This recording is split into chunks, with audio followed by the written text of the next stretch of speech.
it's about that time. If I'm in front of my bookshelf, then you already know that it's gonna be a bookish video. So welcome to my channel. My name is Aaliyah and I do book related content, and so I'm so excited to share with you all my thoughts on none other, the one and only Stephen King. Excuse the cover. My daughter ripped the cover and this is what we have left. So I am going to be reviewing and giving my thoughts today on Misery by Stephen King. This is my first ever Stephen King book that I have read, and can I just say, it was a wild ride.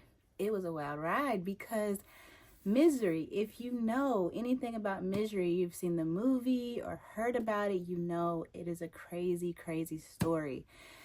And so just to start off with, you are basically following along of this journey of an author who has written world famous romance books, and he's got in a car crash, and his number one fan, Annie Wilkes, finds him and takes care of him, but things go wrong. And Stephen King does such a great job at depicting Annie Wilkes and her personality, her, even touching on mental health struggles and things that she may be dealing with, not outright, not kind of like, not diagnosing her or anything, but you can really see and feel by reading the words in the pages of this book of just the awe and the shock of what is going on to this man, Paul. Paul is the author that was in the car crash, and Annie Wilkes is upset because he killed off her favorite character, Misery, in these series of books. And the final book, she was killed off. And so Annie Wilkes is like hysterical about it, upset, and now she wants Paul Sheldon to rewrite the book or write a follow-up to basically bring Misery back from the dead. And so Stephen King is such a phenomenal writer. Like, the book was so descriptive, had so many layers to it where you can just be picking out symbolism all day, and I learned so much, I think, as well, like so much from like the vocabulary that he used. The word choice that he had in the book was amazing as well, where you just feel like you're in the story.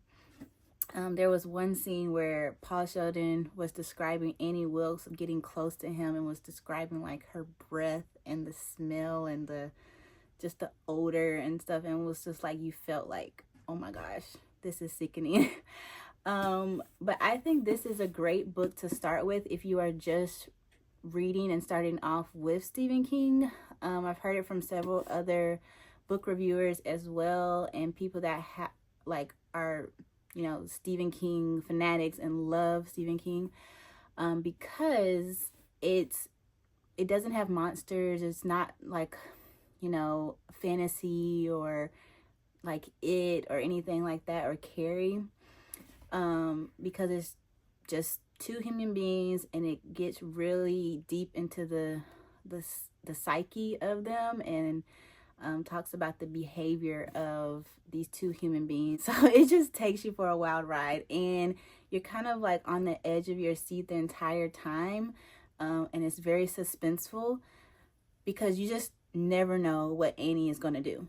One minute she is so loving and doting on him and is kind of like wanting to take care of him and shave his face and feed him and nurse him back to health, and the next minute she's like going crazy and hurting him and slamming things on his legs where he's paralyzed, and you're like, what the heck, what is going on? I will say that it did kind of fall flat for me in some areas. Like, some people saying it's suspenseful the entire time, but the job that Stephen King did with this book of only really having two main characters in the same setting the entire time, he did a phenomenal job. He did a great job with that. Because, like, how can you keep me interested with just two characters, same setting? You know what I mean? But the description and the suspense of what's going to happen if Annie finds out what Paul is doing and hiding things, how is she going to react the next time she comes into his room and things like that.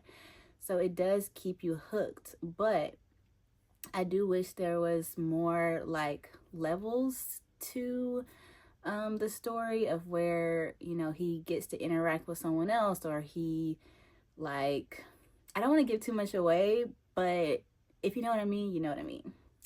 Like, it could just be kind of redundant. But it's one of his shorter books, because most of his books are like 500 plus pages. This is only 310 pages. 310. It's a short book, and so I'm a slow reader, so it took me a while to get through it. But I would definitely recommend it. Some problems that I had with the book, and I don't know if they're necessarily problems, some of them are, but my first thing I want to mention is because the book was it was published in 1987. Some of the cultural like references I didn't really pick up on, and that's okay. Like, I don't think it takes away from your reading experience when you get into it, because you're like, okay, he's referencing things to the times and music lyrics and things that are related to that time period, which is great. And I think it helps me as well, and like educates me more on the times of like what people were interested in and listening to, looking forward to, etc., etc. One thing that was confusing to me, if anybody knows this, anybody has read this book, was the references to Africa. Like the imagery or something, somebody commented, because I read this as a part of a book club, and I was still reading it after everybody was done. They were on the next month, but because I'm so slow. But somebody commented and was like, oh, he's imagining things, and like he's delirious because he's on pain medication, and it's like referencing back to when he went to a zoo or something. But it just kept on talking about like African goddess and Africa and African birds and stuff like that. And I'm like, what does this mean? What does this mean? So if anybody knows, anybody can like tell me what is going on in the book about that, please let me know. And I will also say the random use of the N-word, that was in there. And I've heard that Stephen King has done that before. I was reading another YouTuber's video, and they were reading Salem's Lot, and that's like a vampire type book, and that the N-word is just thrown in there. A character says it, and it happens in this book as well. And I'm like, why? You know, was that necessary? And I'm like, why are we saying that? Yeah. So just so you know, before you read, if you're watching this before you read the book, just so you know that is in there. I would also include that I read or listened to the audiobook as well as reading the physical form, and the audiobook was phenomenal. Like the narrator of the audiobook on Spotify was really, really good. Like how she depicted Annie Wilkes' voice, the hysteria she would have, and yeah, it was really good. Like you felt like in it. And sometimes I had to pause it and like, okay, let me read the physical form, because this seems too real right now. And then after I finished the book, I watched the movie. So if you have not watched the movie, or you want to watch the movie first, I would recommend you read the book first, of course, because the books are always better. But me and my husband watched the movie together, and he really enjoyed it. And it was filmed in 1990 or 95, I think. I can't remember. But Kathy Bates did that. Kathy Bates depicted Annie Wilkes like no other. I'm like, that character was for her.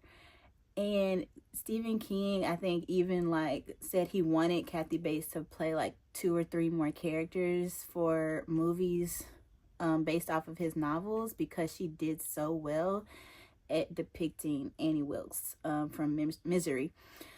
And the movie was good, but of course it didn't have all of the elements and details that the book had, because when it was getting towards the end, I'm like pausing it and telling my husband, no, it was like this. Like in the movie, I mean, in the book, it was like this. They didn't do this. So there was parts of it that was missing, but I think because it was kind of gruesome and violent, that at that time maybe they couldn't film it that way, like get all of the details of what the book depicted, because like the description and the things that Annie Wilkes was doing was crazy. And so yeah, but I'm like, movies now kind of a more like in your face. So yeah, I feel like if they were to remake it, those scenes would be put in there. But the 1990 film didn't have all of the elements, so I was missing that. And so that even raised my like rating of the book, because of how he was able to kind of pull us into the scenes and the characters and like the thrill of it all. I was like, at first I was like maybe 3.54, but now I'm like 4.5, because it did, like I said, it did fall flat a little bit for me towards the middle, but it had like height and elements where you're like very suspenseful. It's like, is Annie gonna catch him and do something to him? And then other parts of like, okay, what else is gonna happen? And then I will say that how the book was written, even like having the typewriter, like he was writing on the typewriter, it had like the text in the book like that, and it was, you know, had letters written in that way as well. So that was actually really great to see physically in the book. And so that's why I really love physical form, where you can see what the author is trying to depict to you, or like even text messages, you can see those bubbles pop up in the book. So yeah, I would definitely recommend you to read Stephen King. And you may be asking, will I read another Stephen King book after my very first one? And the answer is yes. I'm actually already started another Stephen King book, and that is Billy Summers by Stephen King. And this is a newer release, and I'm like only on chapter 3. I already have some highlights, some highlights in it of some words. And this book was published, it's pretty recent, in 2021. And I started reading it, and it was like had references to Trump in here as well. And I was like, when was this published? Like, this is pretty recent. So this book is a current read. And so right after my last Stephen King, I thought I would have to take a break, but I just was hooked to his writing and wanted more. And even the chapters are set up very similarly to Misery as well in this book. So yeah, if you have read a Stephen King novel before, comment down below which Stephen King book you absolutely love, which one I should read next. Any thrillers as well. I'm a thriller girly. I really love thrillers. I like psychological thrillers, not so much horror. But if you have any horror recommendations, let me know. Thanks so much. Bye.